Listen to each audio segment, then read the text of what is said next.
Welcome to the Next Level Human podcast. As a human, you have a job to do. In fact, you have 4 jobs: to earn and manage money, to attain and maintain health and fitness, to build and sustain personal relationships, to find meaning and make a difference. None of these jobs are taught in school, and that is what this podcast is designed to do. To educate us all on living our most fulfilled lives through the mastery of these 4 jobs. I'm your host, Dr. Jade, Teta, and I believe we are here living this life for 3 reasons and 3 reasons only: to learn, to teach, and to love. In this podcast, I will be learning, teaching, and loving right along with you. I'm grateful to have your company. Here's to our next level.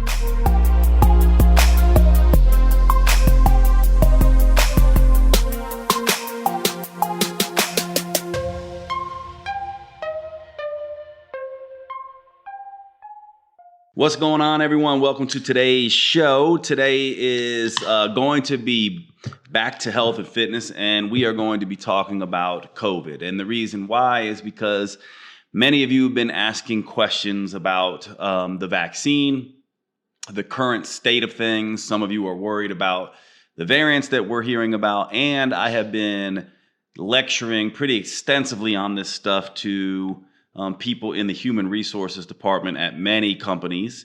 And I figured I would just give you an update in terms of what we currently know. Now, one of the things I always say, I think it's important that we always recognize what we are experts in and what we are not experts in. I am not an expert in viruses and immunology. And so, while I might be more of an expert than you are, simply because I have a medical background and understand some of this stuff and did take many of these courses in medical school, I can be a good go-between. Certainly, I'm probably better in terms of informing you than a lot of what's going on in the media and by influencers and people like this. But I am certainly not an expert PhD researcher in this area. Now, if you are going to be getting good quality information from individuals, it probably isn't me, even though I'm going to be giving you this information.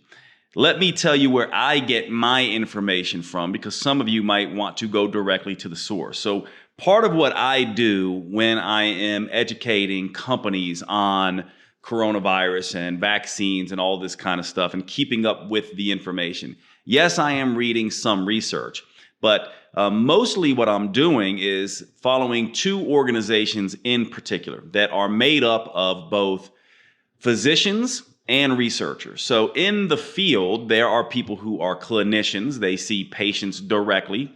And then there are researchers, PhDs, who are actually doing research, which large groups of clinical individuals are people in clinic. We call these people clinical researchers when you merge the 2. And so these are the best people to hear from, actually. And there are 2 really, really good organizations that have been on top of COVID from the beginning and have been giving fantastic advice. And this is who I have been following. They are very evidence-based.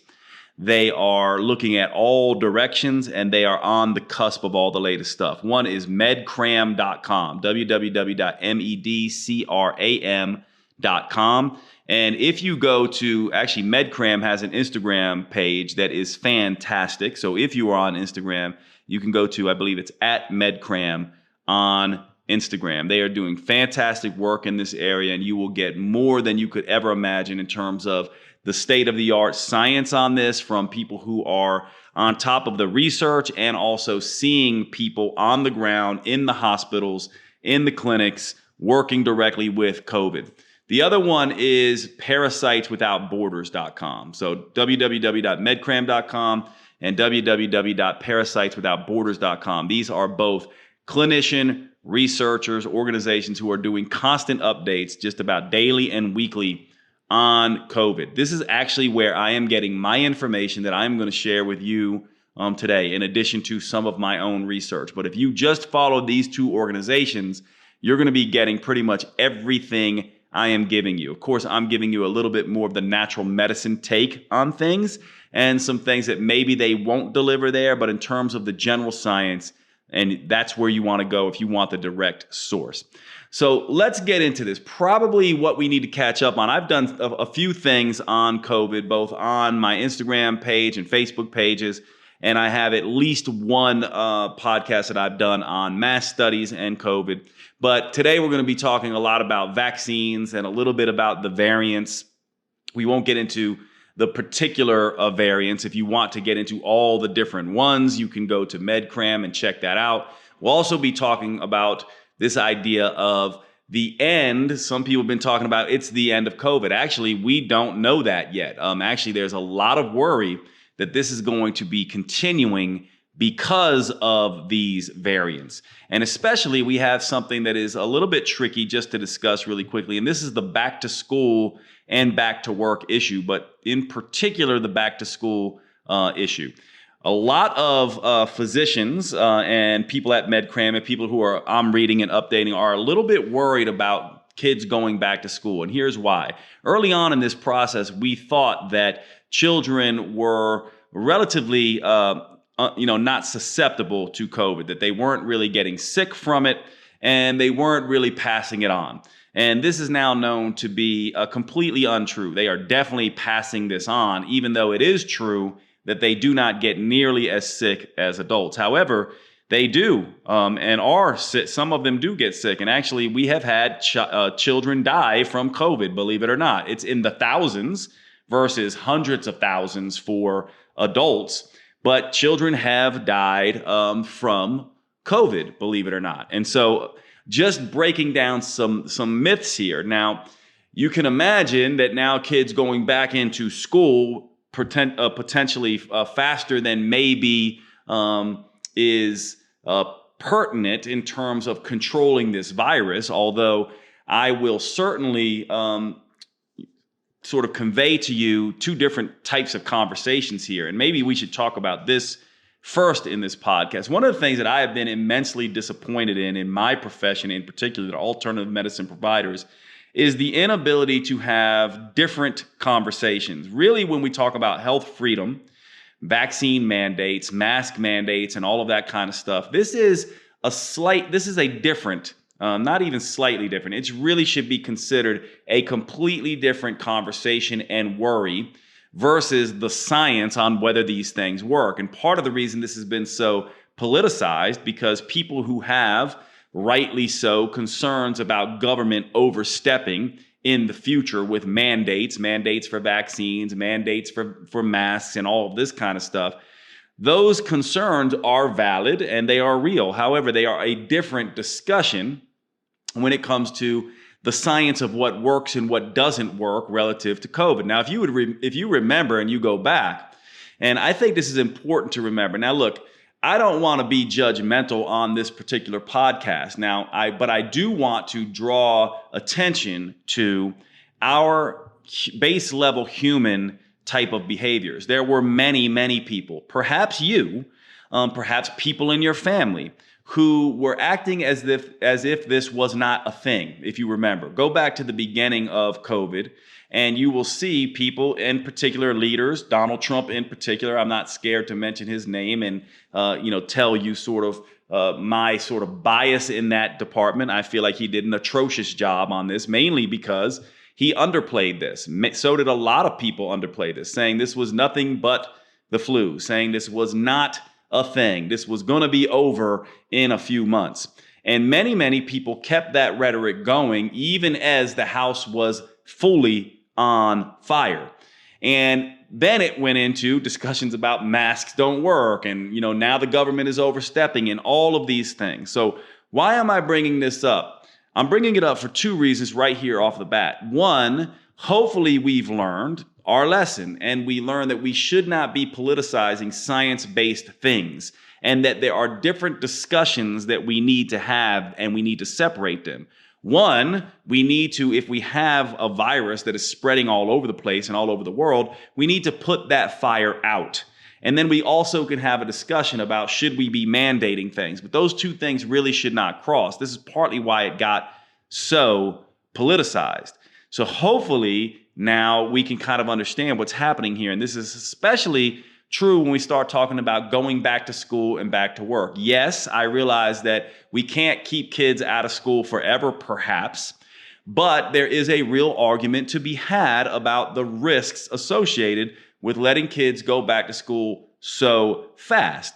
Now, I don't know the answer to this, and I'm not saying there is an answer to this yet. I'm simply saying these are two different conversations about children needing to go back to school, the economy needing to get started again, this idea of health freedom and these kinds of things, and then just the reality of a vaccine that makes people sick and can kill people. And one of the other things I want to say here as it pertains to individuals, because I'll talk about this here in a minute when we start talking about the vaccine, one of the things we know is that many individuals, both those who were severely sick and ended up in the ICU, who were hospitalized and then kind of got over COVID, and people who were asymptomatic are starting to show up with long-term sequelae from having the virus. Now, sequelae is just a term we use in medicine that says it's basically long-term consequences or symptoms as a result of having this virus. We're seeing people with clotting disorders. We're now seeing people with chronic headaches. We're seeing people with chronic fatigue syndrome and other type of issues as a result of having this virus.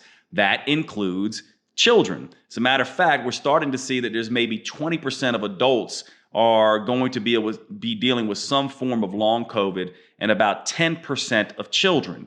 This is important to understand because now it's no longer about, well, the risks are so low for kids, because now we're seeing that even kids who are asymptomatic are potentially having issues from this virus, which also speaks to the idea of, what are the consequences of having this virus in terms of maybe you're not going to get sick and die from it, but you can have severe complications later on. Do we really want to be dealing with children who are having clotting disorders and heart issues and other issues as a result of getting this virus?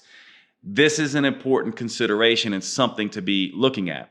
I also want to just go through the statistics with you real quick in case you haven't really been keeping up with this, because as long as this has gone on, many people have not really stayed on top of things. And so in case you are unaware, as of mid-March, a week ago, when I looked at this data, we now have 543,000 deaths in the United States, 500,000 people. This is very sobering when you consider how people were saying this was not a real thing. And again, I will bring this up over and over again because it's not to say and point fingers and say, oh, these people were stupid and this and that. It's essentially to say the dangers of not taking these things seriously. Many of these people have died who would still be alive today. And yes, some of them are young, apparently healthy, and even children in the thousands. This is important to understand. Most of these cases, by the way, most of these deaths, if you look at them, happened in the big areas of the country where there's lots of population density. California was number one. Texas was the number 2 state in the country that had the most deaths. Florida was number 3. New York was number 4. So all these big population centers were getting hit by this pretty hard. And this is gonna come up here in a minute when we talk about mass studies, but I want you to sort of understand this makes sense. And I also want you to understand that some of the most populated countries in the world, such as Taiwan and cities in these countries, did not have near the deaths that we had. And this is important to look at because you want to look at why was it that these high population centers, some of them in Asia, did not suffer the same consequences that we did, partly because they put in a lot of the social distancing, the masks, wearing a lot. And by the way, a lot of these countries, like Japan, for example, they don't necessarily have to put in mandates because Japan is a country that looks after and sees as part of its core values among its citizenry as a duty to take care of their fellow citizens, their fellow Japanese citizens, which is a little bit different here in the United States. And again, this isn't a judgment on the United States, but is a very different way of looking at things versus Japan. You're not going to have many people who are like, I refuse to wear a mask, because their value system says, I will look after my fellow citizens. That's very different here in the United States. Now, right now, currently, as of March 23rd, we are still having close to 1,000 deaths every day. And that has fallen off from a peak in February of 3,000 deaths per day. And just so we can make this clear, because I know sometimes when we're talking about deaths and statistics, people go, I don't really know what that means. Well, for a period of about 8 weeks, end of, let's say January through, or end of December through February, mid-February, we were having a 911 type event every day in the United States. About 3,000 people died on September 11, 2001. We were having that happen in the United States every day for a period of about 8 weeks, which is a sobering thing when many would argue, and I would argue based on what I know, based on looking at all these statistics, that much of this could have been allayed. We weren't going to be able to keep, people from dying, period. But we certainly could have, had we taken this more seriously, saved some lives. And it's a consideration not for now, of course, but for the next time this happens. Because rest assured, we are a connected culture. And one thing to be sort of aware of is you may not have been paying attention, but we have had many epidemics that haven't gone pandemic throughout the last several years. SARS-1, MERS, Ebola, a bunch of others. They just did not reach the pandemic proportions. So this is something that we have been dealing with. It's also something that has been predicted. And we did have a plan in the last administration, in the Obama administration. There was a plan to deal with this issue. This is not something that was new.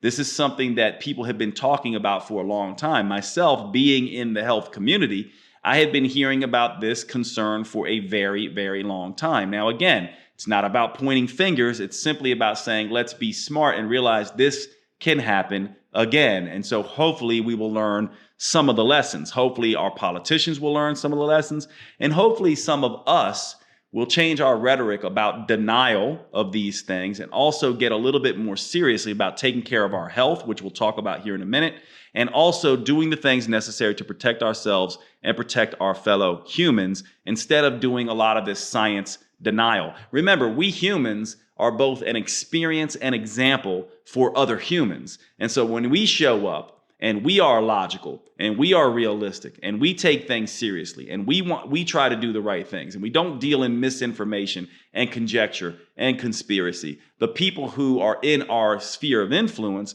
are less likely to do those things as well. So this is how this is the Next Level Human podcast. Being a next level human means we don't deal in conjecture, conspiracy, and misinformation. We deal in I don't knows if we don't have the information, but we deal in logic and reason and try to do the right thing with the information we have. Now, to be sure, there is going to be so much all of us are wrong on here. You're going to be remembering this talk, actually, this sort of edition of Next Level Human, and you're going to say, well, Jade got this wrong, and that wrong, and I will. And so will you, and so will a lot of the science. That's the nature of these things. We will have an evolving understanding of this, and that's going to take time. So we have to get comfortable being in a place of I don't know and I am unsure. This is all very critical. Now, let's talk about some of the key things that I have been educating some companies on throughout the SARS-CoV-2 crisis. And just in case people are not sort of clear on this, let's just go through some nomenclature first. SARS-CoV-2 is the actual virus that causes COVID-19, which is the disease. And so SARS-CoV-2, when I use that is the name of the actual virus. And when I say COVID, that is the disease that is dealing with things. And let's talk a little bit here about one of the things that's sort of landed in the world of conspiracy. And this is this idea of coding deaths and things like that, because a lot of people make a lot of this about where if someone died from, a certain thing, was COVID on the, death certificate or not. And here's the way to sort of look at this. If you have somebody who is driving in a car and has a stroke and gets in a car accident, sure, the car accident actually is what killed them. But the stroke is the event that set that off. And this is basically the way to sort of look at this. If you have someone who got COVID, but also had comorbidities, on the death certificate, it's going to say diabetes plus rheumatoid arthritis plus COVID. And ultimately, they don't die from the disease COVID and the SARS-CoV-2 virus. What they're dying from is the end result of that virus. So you're going to see something like acute respiratory distress syndrome as the final cause. And you're going to see all the other things that they were dealing with that contributed, including the actual COVID diagnosis. And so this is something that comes up over and over again that, hospitals were purposely putting people down as COVID deaths and things like that, when people don't necessarily always understand how this coding happens. Now, if that has happened, that information will come out at some point, and surely, I'm sure, there's coding errors all the time. I've made them in clinic, coding errors, and been known I've made sort of coding. This stuff happens. But when you're looking at coding issues, this hopefully gives you a little bit of some of this issue. You don't just put COVID down, you put all the things down that contributed to the death. If you have diabetes and you have a stroke, you can have a stroke and live just fine after that, right? But not if you're driving around in the car at the time you have the stroke and then you get in the car accident. So understand, yes, the car accident would have killed the person, but the stroke was the factor that caused the car accident. So this is partly what people sort of need to understand in this issue. Now, one of the things that has happened in this discussion is this back and forth between individuals who are very adamant, and there's a lot of healthism going on, that has gone on here as well, which is essentially saying, well, we shouldn't, our healthy people like us, quote, like us, who have taken care of ourselves, shouldn't have to suffer the consequences of people who haven't taken care of themselves. This is some of this healthism talk that's going on. And part of, I think, what we need to realize is that someone who is overweight and obese, who is obviously, there are 78% of the people who've died from COVID are either elderly or obese. 78% are basically obese. That is a lot of people. And so absolutely, there is no doubt that your metabolic health and what you have been doing with your metabolic health and the way you've been living is absolutely a contributing factor here. So, but let's not forget, 20% of these people who have died were apparently healthy. That's also a lot of people. You do the math. 500, close to 600,000 people in the United States. What is 20% of that? That's 120,000 people, if my math is right. That is a lot of people who were apparently healthy.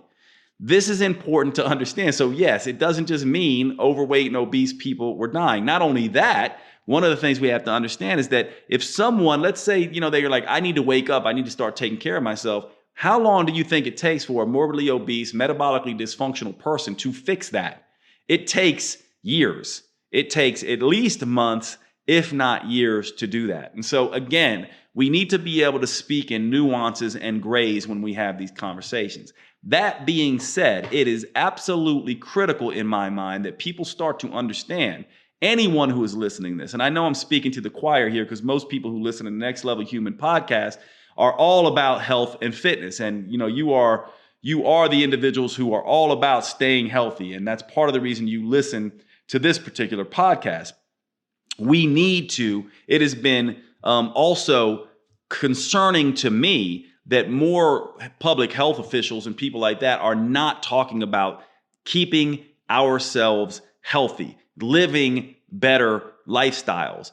But at the same time, we also have to realize that, if the house is on fire and you need to get out, then you're going to do what it takes, even if it's not healthy, even if it means getting a little burn by running through the fire or whatever to get out acutely. We have to separate this into taking care of people acutely and dealing with the issues now, and then helping them chronically fix some of the issues that may have put them at greater risk.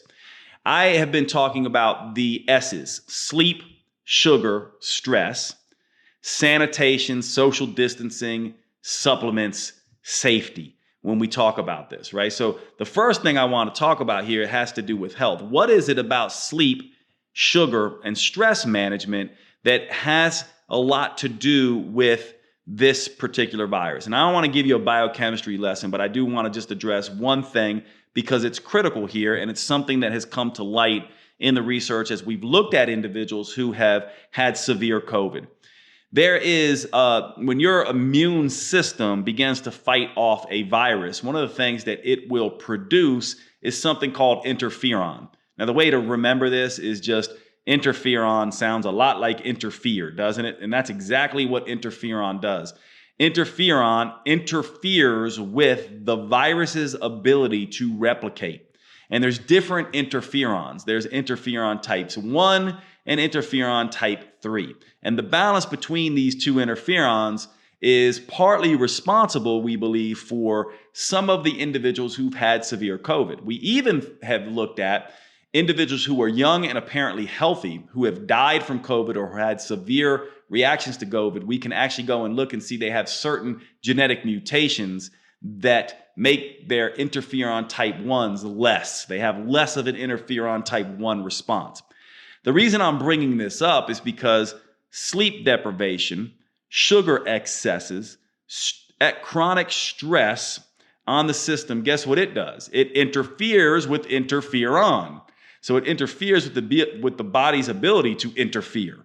And so one of the things that you have to look at is you really have to be looking at this. And we're going to talk a little bit about vaccines here. And these things are critical because when you get a vaccine, if you want the vaccine to confer better and greater protection, you also want this proper interferon response. You do not want to be sleep deprived, sugar, eating a bunch of junk food, and stressed out when you get a vaccine, if possible. They've actually shown lesser vaccine effects and sometimes greater vaccine negative reactions with people who are under chronic stress, who have sleep deprivation and are in hyperglycemic states. And so we're going to talk a little bit about how we deal with this. You don't necessarily need to remember this, but just remember that the virus, one of our major antiviral protections, is interfered with when we are living shitty lifestyles. And this is something that you need to do, and it can be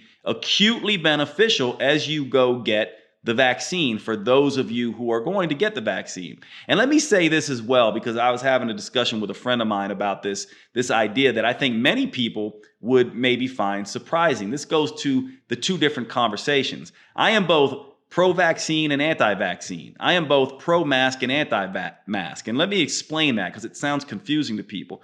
I am pro-vaccine in terms of the science, in terms of how it impacts and affects and can bring us to and saves lives and can bring us to herd immunity. But I am anti-vaccine in terms of the government mandating vaccines. So despite the fact that I am very much pro-vaccine in terms of the science and that it saves lives and it can get us to herd immunity and we can, had we had a vaccine faster, we wouldn't have lost 500,000 or 600,000 people. But I'm also anti-vaccine mandates. And that just goes to this idea that I don't believe the government, it's a slippery slope for the government to be putting their hands in and saying we must do certain things, despite my very much pro-vaccine stand on the science.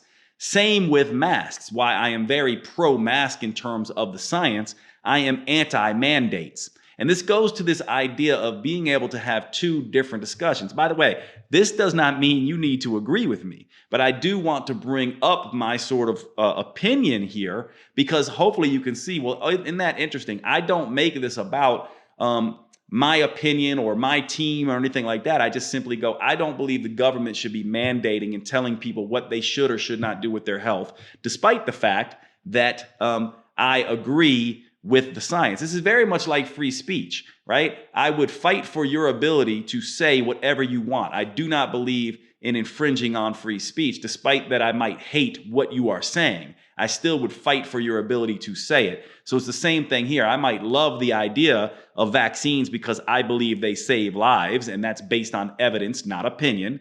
But I hate the idea of the government stepping in and putting in mandates. This is important, I think, in terms of thinking clearly. And if you go back to last week, I talked a lot about the idea of good thinking. In fact, that whole session was on good thinking. To me, this is an example of good thinking. Two different ideas, not lumping them together, but being able to say, I'm pro here, I'm anti here. Now, sleep, sugar, and stress in terms of your health needs to be something that you do regardless for weight loss, to look good, to feel good, to live longer, to function better. And now, hopefully, if you've never understood that argument before, hopefully now you're seeing if you don't get these things under control, you are making yourself more susceptible to this disease or any disease. And you're also making yourself less likely to get a good response from a vaccine. This is critical. Hopefully you can no longer sit around thinking, I'm just going to do whatever the hell I want and not have consequences. This is not how this works. Let's talk a little bit about the other S's that a lot of us have learned. I would call these sanitation, social distancing, and stopping the spread. So just a couple things that we've learned about COVID, about SARS-CoV-2. There are two routes in which this thing spreads. One happens to do with large particles. A lot of people have made a lot about the actual size of viruses. If viruses floated around in the air by themselves, which they do not, they would penetrate any mask. They don't float around by themselves, though. They float around in basically water bubbles. They float around in water. In spittle, when we're talking to someone, sometimes, when you're talking to someone, you'll actually see them spit a little bit out of their mouth. Maybe it flies out and lands on your shirt, right? This is essentially when we talk, we are releasing fluid from our mouths. And some of these big particles fly out, gravity grabs them and pushes them down onto things like the table or the floor, or maybe it lands on our shirt or whatever. Obviously, if you have a mask on, a barrier, that is not going to happen, right? Because it lands inside the mask. This is one way we believe this spreads, but of late, information has actually said that more likely than not, the greater risk here happens to do with aerosols. So you might say, well, what is an aerosol? Well, if you've ever taken eyeglasses or something like that, where you take your eyeglasses and you're going to clean your eyeglasses and you kind of go on the eyeglasses to fog them up, right? So this vapor that comes out and then you clean the eyeglasses. This is what we mean by aerosols. If you could look at individuals closely, you would essentially see that when we talk, we release a cloud of vapor, and that those aerosols float around through the room. And if we're sitting close, talking closely to each other, we're essentially inhaling each other's aerosols. I know it's not a great thing to think about, and maybe you never thought about this before, and many of us didn't until this pandemic, but this is what's happening. And so the further we spread apart from each other, the less likely we are to inhale each other's aerosols. Now, these aerosols have viruses in those droplets. These droplets in the aerosols are not big enough to fall to the ground. And this goes to this idea of one of the best things that we can do is ventilating the rooms. This is one of the reasons why COVID spiked as it was getting colder, and we're probably going to see it go down as it gets warmer, because people will begin opening windows. They'll be spending more time outside, less time indoors. Ventilation is huge. This also goes to this idea. Oftentimes people will look at me as I'm walking around outside and they'll say something along the lines of, why aren't you wearing your mask? Because when you're outside, your aerosols are ventilated so robustly that the risk is almost zero in terms of inhaling someone else's aerosols, unless they are literally right in front of you for a long period of time. It's kind of like a tiny drop of water in an entire lake, right? That drop of water is not going to make a difference. So if you're walking around outside and there's not a lot of people around, especially exercising, and there's not a lot of people around, masks are not really necessary here. And a lot of people have sort of gotten this wrong. And this is perhaps where, some of the public health policies have gotten a little bit ridiculous and not been clear enough when you see people driving around in their cars by themselves with masks on. And sometimes I think this is just because some people have forgot they have the mask on, or have, just not removed them because they're only in the car for a little bit of time. But there have been people who are so scared that they think this virus, if they walk outside, is floating around in the air, or if anyone even comes near them, it's floating around in the air. This is not the case, but it does bring up an important component here. If you are able to ventilate your rooms, right, you are going to drastically reduce the chances of your getting and, sort of inhaling someone else's aerosols here. The other thing that's important here is the more humid the air is, the better. And you might say, well, Jade, why is that? Well, humidity does a couple things. When the air is dry, by the way, it interferes with the cilia in your airways. Those of you who don't know what cilia is, you can kind of think of them as our own sort of sweepers inside our lungs, and they are constantly sweeping and working to push air and mucus up towards our mouth rather than down into the lungs and airways. The drier the air, the worse the cilia function. The more humid the air, the more water there's in the air, the better these cilia function. Not to mention that when you have more humidity in the air, it acts almost as a vapor wall. So you can almost see if I release fluid from my mouth, my vapor, but there's a cloud of vapor or more water in the atmosphere, what happens is it's kind of this ping pong ball effect. There's more chance for my vapor particles to run into another water molecule versus getting straight from me to you. And so humidity is actually a big thing. And we've actually seen, at least with the flu, that raising the humidity of the air is really good to decrease susceptibility of infection in shared living spaces. And so ventilation, humidity, and filtration is a wonderful thing to be doing when you're indoors. HEPA filters, humidifiers, and opening up your windows is a great thing to do, especially for big families. And I know this is an issue when you have big families, lots of kids, lots of people living under the same roof, and people out in the world potentially bringing in infections. You want to be thinking about ventilating, humidity, and filtration. I don't think this has been talked about enough or a lot, and so I'm talking about it now, in addition to cleaning surfaces. But this is really, really important. And it also brings up a little bit about masks here. I want to jump in real quick and tell you about one of my favorite new products. And to start out, I want to ask you a question. If you had to follow your friends around who are not the healthiest in the world and see what they are doing, what would be the number one thing you would probably tell them to do to start?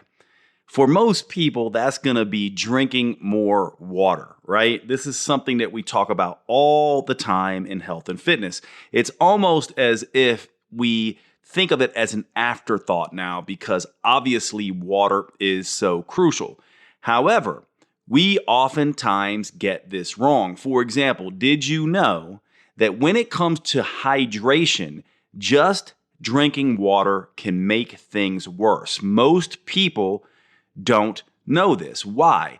Partly because most people are over drinking water and under consuming the electrolytes that help water do its job. What we don't realize is that hydration is not just about water. It's about electrolytes, the minerals in there, as well as getting that water into the cells. And so you do not want to be over consuming water if you're not getting your electrolytes right. And this opens up a whole new discussion because most people are not getting their electrolytes right. For example, did you know that too low sodium is an issue?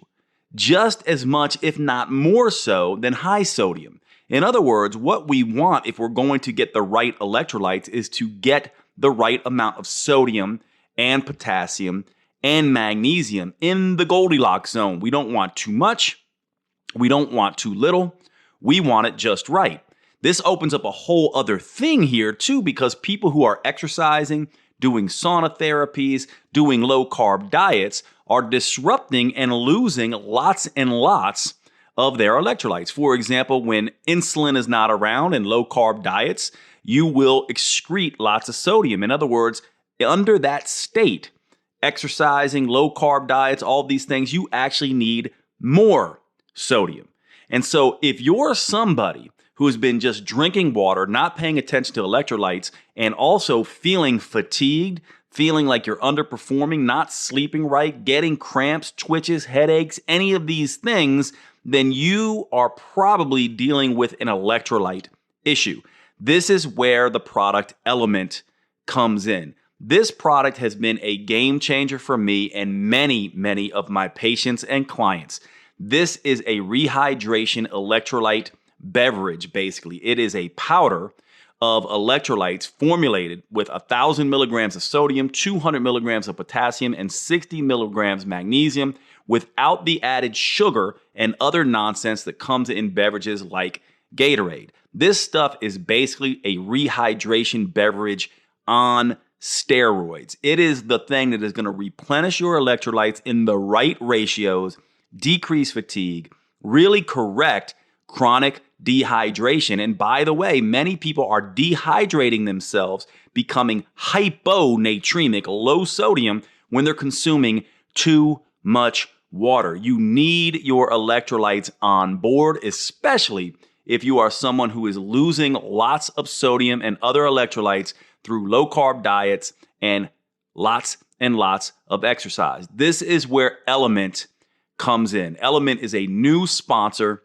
to the Next Level Human podcast. I cannot recommend this product enough. I have been using this stuff for months now, and I have immediately seen changes in my energy levels. I feel like I'm operating on a whole other level, and I have seen this as being the primary thing that people who have been using Element have been telling me, that their fatigue is getting better, especially fatigue that comes after very intense workouts that involve lots of sweating and lots of intense output from the nervous system. Please check out Element. Use the code NEXTLEVEL. DrinkElement.com. That's DrinkElement.com. DrinkElement.com, and let's get back to the show. Sorry to break in. I want to cover one of my sponsors, Organifi. Now, look, I'm a little embarrassed to admit this, and many of you who know me well know this, but shockingly, I cannot stand vegetables. I really do not like vegetables. I have not liked them since a child. I think it has something to do with my mom, who cooked everything just boiled everything, no salt, no fat, no taste, period. And so I developed an extreme dislike for almost all vegetables. And still to this day, I have a difficult time getting in my fruits and vegetables. Well, Organifi, started by my good friend Drew Canoli, who I've developed a relationship over the years, and I am really sort of tickled that we finally get to do this together with Organifi sponsoring the Next Level Human podcast. Drew is a Next Level Human. Organifi is a Next Level Human company. I can't say enough about them. I'm excited for them to be on board as a sponsor for the Next Level Human podcast. My favorite products, let me tell you about them. They have a ton, but I use 3 pretty much every day. I use Organifi Gold before I go to sleep. This is their turmeric tea based on sort of the old Ayurvedic golden milk. It is absolutely fantastic. It contains lots of different relaxing herbs, turmeric, tastes wonderful. And one of the things this has done for me is I had a very bad wine habit at night. It started out as just 1 glass of wine. Lately, it's turned into 2, 3, and sometimes a bottle. What I've done starting in 2021 is use Organifi. This is what I have in lieu of wine. And I sit there just like I used to sit with my wine, and I have the Organifi Gold. I also use the green and red juice powders. I have never liked greens and reds juices, period. These powders to me always tasted like swamp water. I use 1 scoop of the greens, 1 scoop of the reds first thing in the morning before my coffee. It has become a ritual over the last several years. It is fantastic. Those are the ones I use the most. Of course, they have a great line of protein products, and they have a new Organifi Gold chocolate, which I have not tried yet, but I cannot wait to try that because you all know I love cocoa powder and use it for lots of different things, for cravings and everything else. Check out Organifi, Organifi.com. Use the code NEXTLEVEL. Please take care of Organifi the same way they're taking care of the earth, doing amazing things as a company, and now taking care of the Next Level Human podcast so we can all be together and have these discussions. Organifi.com. Use the code NEXTLEVEL. Let's get back to the show. Here we go. Now, there's been a lot of talk about do masks work, masks don't work. Unfortunately, much of this has been based on team political think. People against mask mandates, which, by the way, I am too against mask mandates. But just because you're against mask mandates doesn't mean you should be making up science because the science shows masks work. And I'm going to share with you a study that actually was, to me, the nail in the coffin in this, despite what you've heard from influencers and people like that. Masks work. But before I say masks work, we have to say, well, Jade, what do you mean by that? So let's go through this really quickly, because I can't say masks work. That's really not an accurate statement. And the reason why is because in order for you to say masks work, you need to know a couple things. You need to say, what kind of masks are we talking about, first of all? Are we talking about single layer cloth masks, cotton masks, polyester masks? Or are we talking about multiple layer surgical masks? Or are we talking about N95 respirators?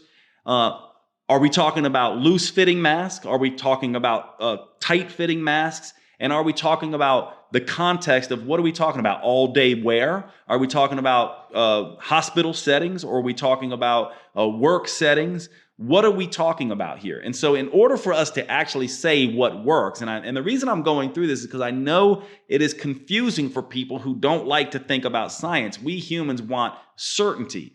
Masks are not all one thing. There are different types. What we now know is that even a single layer cloth mask does provide some protection, but we even have to understand what we mean by protection when we're talking about do these things work or not. The mask initially is best. There's two things that we have to test here if we're really going to test this. There's two considerations. Consideration one is a person who is infected wearing a mask, protecting themselves or protecting others from themselves. This is actually where masks are most effective and important. When someone who is unknowingly infected or knowingly infected puts a mask on to block their spittle and to block their vapor from impacting and influencing other people or encroaching on other people. That's the most powerful and impactful way a mask works, actually. Now, the other side of that is me wearing a mask to protect myself from infected individuals. Masks work far better if the infected individual is wearing it to protect you than you wearing the mask to protect yourself from the infected person. This is another consideration. So now we have mask type, layers, fit, context, and what are we talking about? Are we talking about me being protected from you or you protecting me from you? These are all important considerations. And so what we now know is that these things are a little bit different. But even with a single layer cloth mask, based on the data I have seen, you get about a 3% protection rate. And a lot of people say, well, that means these things don't work. No, it means they don't work 97% of the time. That's better than 100% of the time, right? So this is one thing you have to think about. Even having you wearing a little bit of a barrier there, but that's not a whole lot of protection, is it? And so you can amplify your protection when you, for example, make a homemade mask, and they've actually studied this, where you take flannel and then put another layer of cotton and then put another layer of silk on top of that. And because of the way these fibers all crisscross, etc., you're creating 3 different barriers, and you're also creating this hatchwork sort of fiber that can block and grab some of these aerosols and trap some of this virus from getting to your airways. And so if you're really concerned about this, and we have different things here, I am both concerned. I don't want to be a link in a chain that gets someone else sick. And so for me, I wear a mask whether I feel sick or not, because I want to protect people from me. If I don't know that I'm sick, I want to protect them. Yes, secondary concern for me, which may be some of your primary concerns, doesn't matter. We're all a little bit different, but also it will protect me. And so the idea here is if you're really trying to protect yourself and protect others, the best approach is multi-layer masks. By the way, surgical masks are built that way. They are lightweight, meshed, multi-layer fibers crisscrossing. This is why they can be effective.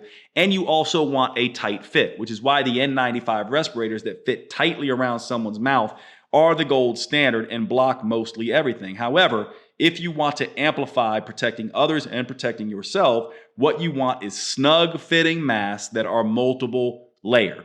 Now let's talk about this study that I believe is the nail in the coffin of whether masks work or not.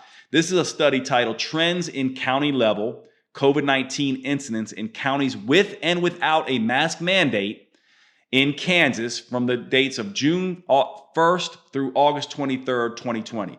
This is why this is important, because we can talk all day theoretical, but what we really need is randomized controlled trials. And a randomized controlled trial means one group gets the intervention, masks, and the other group does not. Well, this happened in Kansas between the dates of June 1st and August 23rd. What ended up happening is the governor put out an executive order in Kansas, essentially requiring masks in the high population areas. So at that time, COVID-19 had an incidence of 467% to 17 per 100,000 in mandated counties. Basically, what this means is that in the highest counties with highest population density in Kansas, there was a pretty high rate of incidence. This makes sense. But in other counties, right, there was only an infection rate of 6 per 100,000. So you have 17 people getting infected per 100,000 people in the counties that were highly populated, and you had 6 people getting infected roughly per every 100,000 in the non-populated counties. And so what the governor did at that time is say, listen, in these highly populated counties, you have to wear masks. They put a mask mandate into effect in these counties. And then in these other areas, they said, hey, you don't need to wear a mask in these counties. Now we have two groups, one group being wearing the mask and the other group not having the mask. And by the way, this didn't say specific masks. So most of these people were doing what a lot of us do. Some of them were wearing single layer cloth masks. Some of them were probably wearing N95s. They were mixed masks. It wasn't all just handed out. So this is very much a real world example. So what happened? Here's what happened. The incidence decreased by 6% to 16 cases per 100,000 in the mandated counties, and increased by 100% to 12 per 100,000 in the non-mandated counties.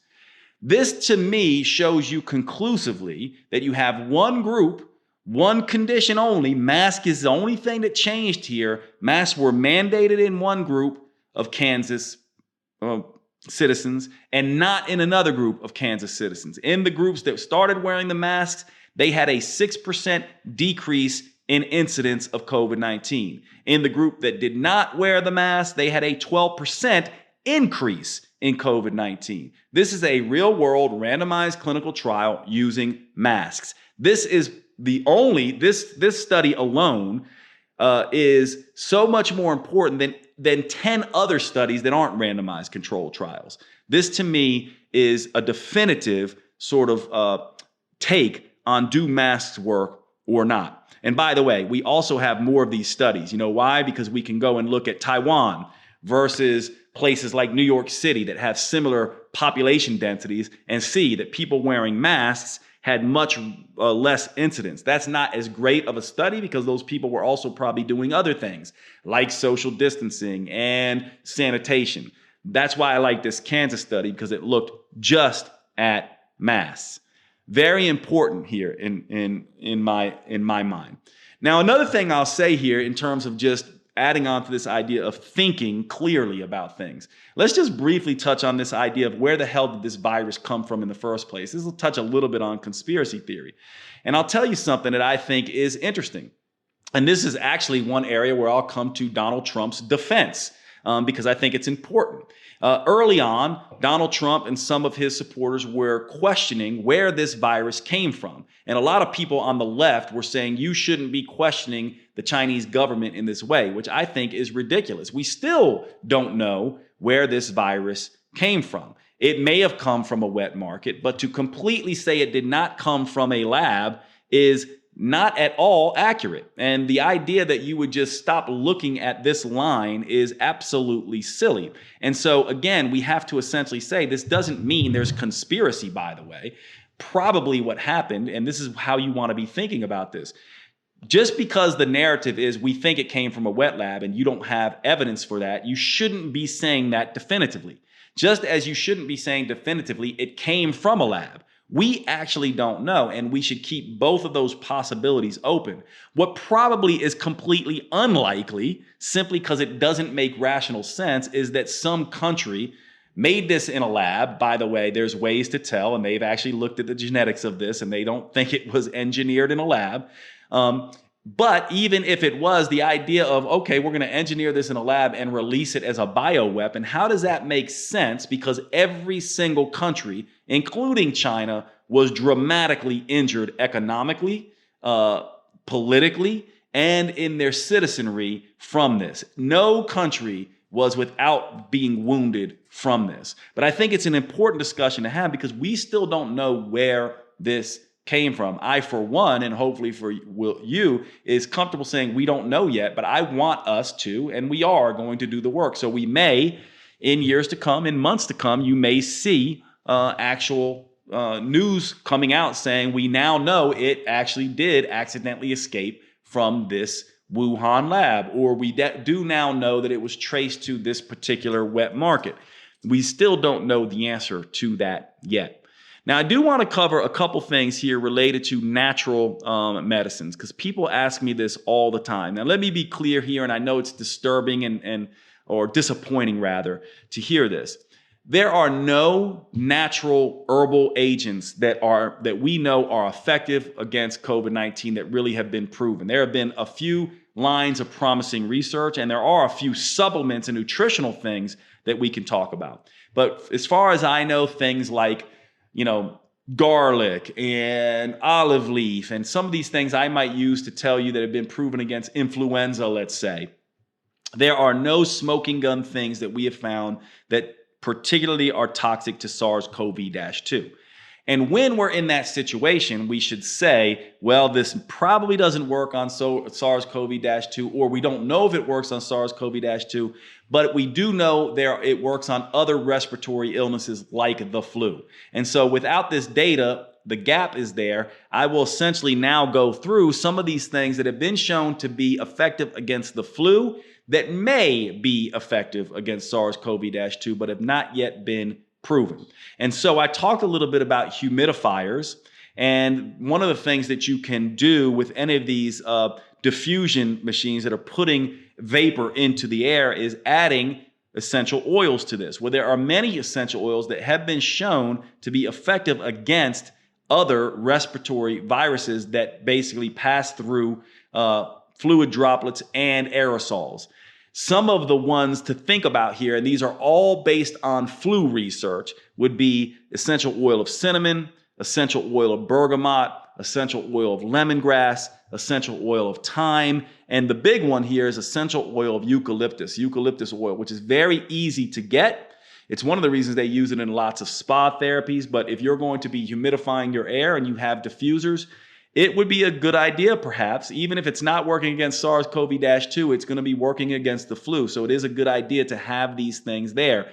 Tea tree oil and eucalyptus oil have been shown to be toxic against influenza virus as well. So maybe we're getting some effect on SARS-CoV-2. I can't say that definitively yet, and we need research to tell us that, but it makes prudent sense to be using these things perhaps. Now, in terms of other things that have been shown to be effective against influenza virus, garlic is very good here. So is ginger, and so is Korean red ginseng, along with eucalyptus oil and tea tree oils in essential oil format. You wouldn't be taking those internally, but you would and easily take in ginger and garlic. So one of the things I would be doing with friends and family, and I've recommended this, even though I don't have proof that this would work against SARS-CoV-2, is that anyone getting flu-like symptoms or cold-like symptoms, which could be COVID or SARS-CoV-2, I would be using copious amounts of garlic. And the way to use garlic as an antiviral is to take the clove, smash it up. It needs to be smashed to release these antiviral properties, and then put it in honey or olive oil and eat it. In order for it to be effective, by the way, you kind of want this coming out of your breath and seeping out of your pores. You want to smell like a garlic clove. This is one of the things that can be antiviral for you. Keep in mind that garlic can be highly nauseating in people if you have it by itself, especially in high doses. And so you might want to put it in your sauce. I'm Italian. I love garlic, roasted garlic with olive oil, garlic in the marinara sauce, garlic. We don't know that it's effective against SARS-CoV-2, but it has been shown to be effective against influenza.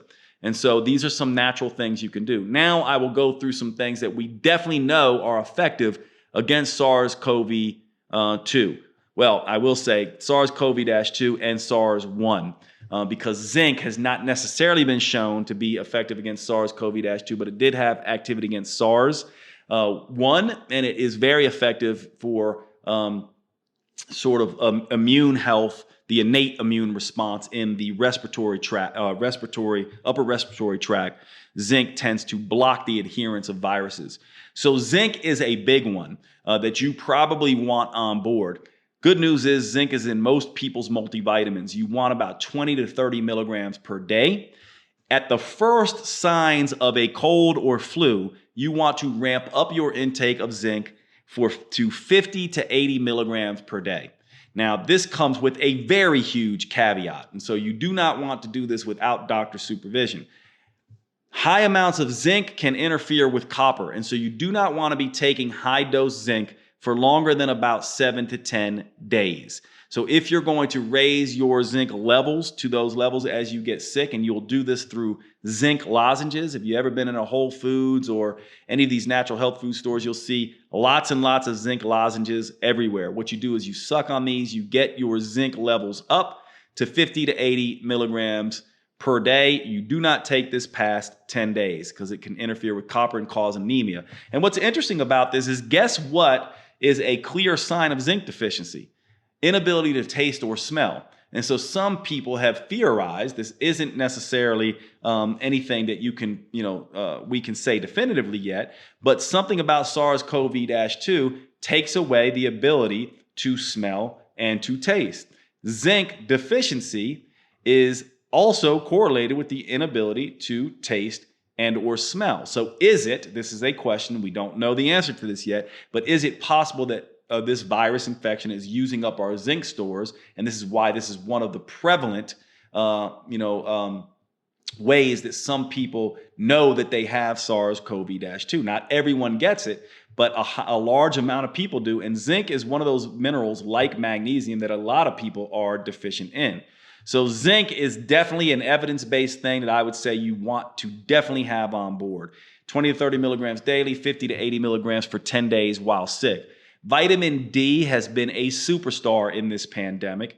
You want to optimize your levels. Preferably, you want to get vitamin D tested. You want it to be between 50 and 100 nanograms per milliliter, and you basically want to optimize that. So ideally, you would get this tested. If you are below 50, then you probably want to begin supplementing with it. And it might be beneficial to supplement with vitamin D anyway. If you're lower than 20 to 30 milligrams or lower than 20 nanograms per ml in terms of vitamin D levels, you may want to talk to your doctor about getting vitamin D injections up to 50,000 IU and or supplementing with 5,000 to 10,000 IU per day. So vitamin D and zinc are critical. Here, very important things that you can do for COVID. And the third one that I'll tell you about is a product or supplement called NAC, N-acetylcysteine, or NAC. This is a natural mucolytic. In other words, it thins the mucus in the lungs. It's also a very strong antioxidant and raises glutathione levels in the body.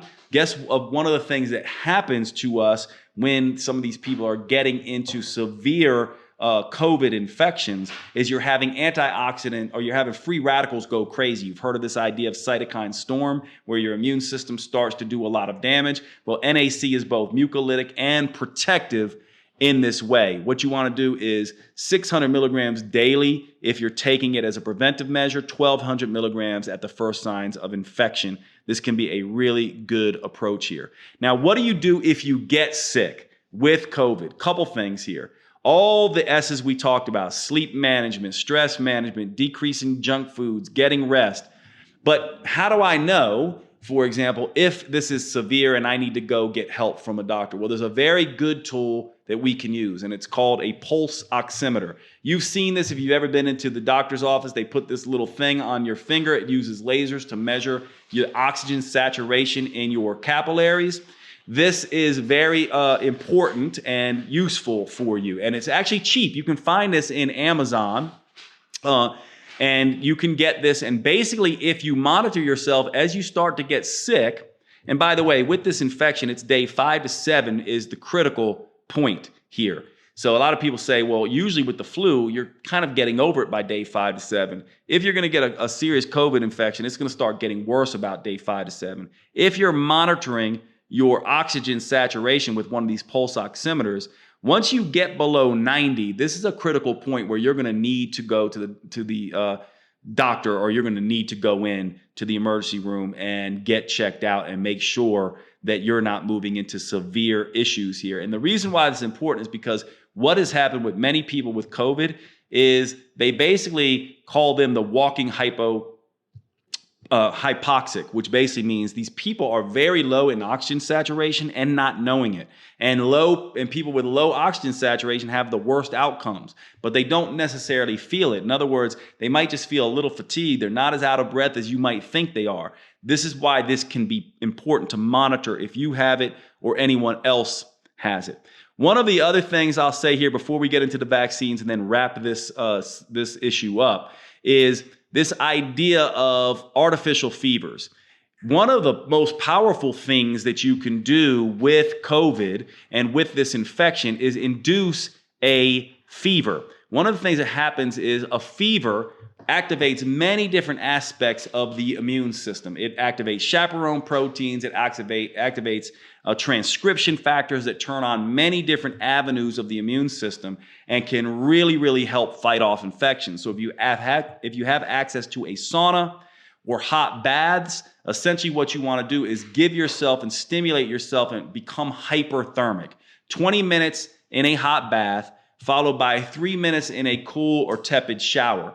The reason why you want to do this is because you want to get severely hot and sweaty. This is uncomfortable. It also can be dehydrating. So make sure that you have a nice cool towel and water to sip on as well. But essentially what you want to do is get yourself hot and sweaty and stimulate an artificial fever. You basically do 20 minutes in hot, 3 minutes in cool. Repeat that 3 to 5 times. If you want to keep the fever going, then basically you wrap yourself up in sheets and a wool blanket and sit in bed and sweat. This can be powerful. Now let's talk about the final aspect of this, and let's talk about vaccines. Right now there are 4 vaccines, Moderna and Pfizer. These are new technology vaccines using messenger RNA. You get 2 shots, and what they have been shown is to be 94 to 95% effective. Now let's be clear on what effective means. It doesn't mean 94 to 95% chance you won't get infected. It means 94 to 95% chance you won't get serious illness or end up in the hospital. That's what effectiveness means in these studies. Let's also talk a little bit about this idea of safety. A lot of people don't understand this with the vaccines because they're like, well, this happened too fast. They're not doing testing. None of that's true. And by the way, this technology isn't as new as you think. It's been 30 years in the making. And by the way, with these messenger RNA vaccines, 70,000 people went through these trials. In fact, more people went through these trials than some of the drugs that make it on the market that the FDA approves. It was unprecedented speed. Now you might say, how did we do this? Well, the best analogy I can give you is the World War II effort. The United States got attacked by Japan. All of a sudden, we're in a war on 2 fronts immediately, and everything stopped in the country, and everything was mobilized to make tanks and make airplanes and make guns. All the men went off to war. All the women went into the factories. Like, it was a monumental effort. Everything went into the war effort. Now magnify that times every country on the planet, and you have a little bit of an idea of what happened here with our ability to get these vaccines out faster.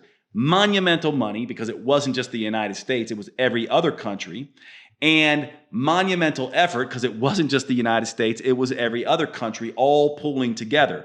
This is why this went so fast, but no corners were cut when I looked at this in terms of vaccines. These vaccines went through the same 4 phases any drug has to go through for research. And the numbers that went through these vaccines were huge. And the reason we were able to do that is because of the speed and this war effort and tons of money pouring into this. Another thing I'll say here, which is just sort of an interesting aside in terms of what people say. It's just one of these ridiculous things that you'll hear, that this messenger RNA technology, that it changes your DNA. when you hear stuff like this, when I hear stuff like this, it is so it demonstrates such a degree of ignorance as it pertains to science that it's almost laughable. That would be like saying, if I change my car's oil, I'm gonna end up with oil in my windshield wiper fluid. The two things have nothing to do with each other whatsoever. No, this does not change your DNA. No, it does not stay in your body. It simply does not work that way. By the way, Johnson & Johnson has just come out, and AstraZeneca. These two use an older technology. They're actually using an adenovirus. You might say, well, what's an adenovirus? It causes the common cold. And what these things do is it essentially gives you the adenovirus. And the way I like to explain this is, imagine a car. Your immune system is built to spot certain things. So it knows what a car looks like, let's just say. It knows what an adenovirus looks like.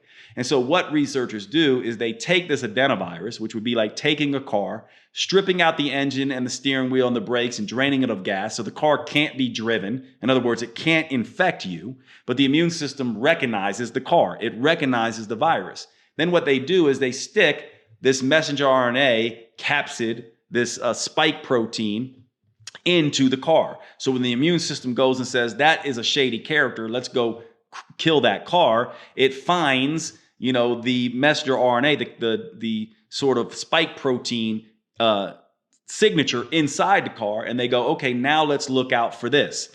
This is partly sort of like a Trojan horse. And so whereas the Moderna and Pfizer vaccines are essentially putting the messenger RNA directly into the body through lipid droplets, the AstraZeneca and Johnson & Johnson are essentially using this adenovirus, this deactivated adenovirus with the messenger RNA inside of it. And by the way, with Johnson & Johnson, it has less efficacy early on, 72% efficacy compared to 94 to 95%. But 6 weeks later, 49 days later, it actually had a 100% efficacy on serious illness. Now, again, what does efficacy mean here? It means efficacy against serious illness and hospitalization. It does not mean you can't get the virus again. This is critical to understand. You can, and you also can pass it on to non-vaccinated individuals. One of the questions I've gotten is this idea of, Jade, what is better to get? Is it better to get infected and have immunity that way, or is it better to get the vaccine? Well, some people would argue, some researchers would argue, it's better to get the vaccine, and here's why. When you become immune to, or when you get exposed to an antigen, like a virus or something like that, the immune system has many different angles to deal with this. It creates antibodies, it creates B cells, T helpers, T killer cells, all of these different cells. Some people, what we've seen with the actual infection is that this virus is pretty good, even when our immune system identifies it, to not trigger all these responses. Whereas the vaccine may, now I'm using the word may here, so we might not know, this may change later, but the vaccine may actually give you better responses in all four of these areas in terms of antibodies, B cells, T helpers, T killers, than just getting the infection. And right now, what they're saying is the vaccines basically and the infected individuals are showing 95% immune responses 6 to 8 months after getting infected. And the vaccines may do a little better than that. I am going to end here, but I do want to tell you one other thing about vaccines and variants. One of the things is that a variant to this virus is concerning, because what happens is the virus has evolved. It looks a little different, right? So it maybe morphs from a Ferrari into an SUV. It looks a little bit different, or maybe it turns into an airplane rather than, a car. In other words, both are means of transportation, but they look different. As these viruses begin to sort of evolve, the immune system, it might not be as good at spotting them. Now, you might say, well, doesn't that make the vaccines obsolete? No, it doesn't. It might make them less efficacious. So those efficacy numbers of 94%, 95%, 72% early on for Johnson & Johnson and 100% 6 weeks later for Johnson & Johnson, those numbers might go down. And interestingly enough, Johnson & Johnson vaccine was being, sort of tested during a time variants, especially the South African variant, was highly prevalent. And so these vaccines are still going to be effective, but perhaps less so. And because of this new technology, it is relatively easy once the variants are identified to create a new vaccine. This is no different than every year the new flu vaccine comes out based on the new variants of the flu. SARS-CoV-2 is here with us now forever. And as it evolves, we'll have to be keeping up with it, and different variants will be important. But obviously, these vaccines are going to have some effect. They just might not be as effective.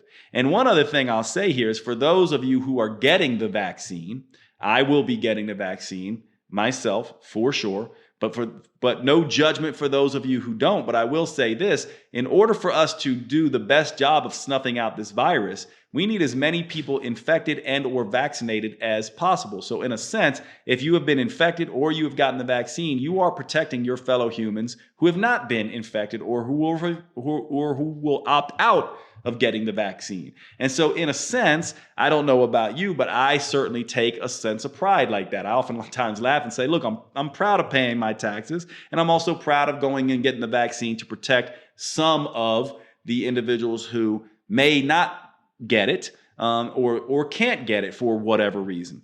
This is an important thing here. The final thing I will say here with the people who are worried about vaccine safety and things like that, I'm going to talk about two things here. But first, I want to give you some statistics because I went and looked at this and thought it was interesting. You may not be aware of this, but your risk of dying in a car accident is 1 in 100. Now, if you are obese and or old, you have about a 1 in 200 chance of dying from COVID. If you are young and healthy, you have about a 1 in 2,000 chance of dying from COVID. Getting struck by lightning, you have about 1 in 6 million chance of getting struck by lightning. Dying from a negative vaccine reaction, you have about 1 in 11 million chance of dying from a vaccine reaction. When you consider that long COVID cases, this is no longer just about getting infected and dying. This is now about 10% of children are getting long COVID, basically clotting disorders, long-term headaches, unremitting fatigue, and about 20% of adults are getting this. And these cases are higher in children and adults who have been hospitalized, but these cases are also happening in people who were asymptomatic, that did not realize they got COVID and are actually now having long-term sequelae from COVID. This changes, or at least should change, the trajectory a little bit in terms of making a decision about getting a vaccine is no longer simply about not wanting to go into the hospital or die from COVID. It's also about not wanting to have long-term negative health effects from this virus. This is partly what's happening. By the way, we have vaccinated millions and millions of people now, and the safety of these vaccines are coming out just as the clinical trials said. They are very, very low. The reactions that you are potentially going to get are going to be allergic-based reactions that are acute, that are basically simply from the injection itself, not even from the messenger RNA. This is kind of one of the reactions here. And of course, we need to continue to look at this. I do want to say one thing about the sort of vaccine, VAERS, which is the vaccine hotline when people have reactions. A lot of people make a big deal about this, and they're like, well, if vaccines were safe, why do they have these hotlines? And how come so many people report into them? Just so you know, this hotline, the vaccine safety hotline, anyone can call in there and it's not checked on. If I wanted to be like, I've got unremitting diarrhea that was caused by this vaccine and now I'm going into the hospital because of it, no one checks to make sure that I didn't just get salmonella poisoning from the local McDonald's, right? And so while it's important to have this agency is not a scientific agency. It is there so that we can follow up on cases. But one of the things is it's very difficult if a 93-year-old person gets a vaccine and then dies 3 days later. This goes to the same argument. That 93-year-old individual, do we say that was caused by the vaccine? Well, we certainly shouldn't say it wasn't, but we certainly shouldn't say it was either. And this is where some of this vaccine safety issue can get confusing. So I know I went a mile a minute, and maybe this was a long, sort of session for you, but I haven't done anything on COVID for a while. Like I said, there's going to be a lot of unknowns and a lot of corrections to some of these things, but I'm hoping this gives you some things to work on. For those of you who are going to get the vaccines, think about what I said about, sort of stress and sleep and all that kind of stuff. The research is there showing us that you will get a better response, a safer response, if you do the following things prior to your vaccine. Get a good night's sleep, get a workout in within 24 hours, and avoid, eating like an asshole and eating a bunch of junk food and stuff like that, especially in the 1 to 3 days leading up to getting your vaccine. You're going to have a much better outcome, and you're going to be more likely to get all the immune parameters you want to protect yourself. Thanks so much for listening. I hope you enjoyed today's show, and I will see you at the next episode.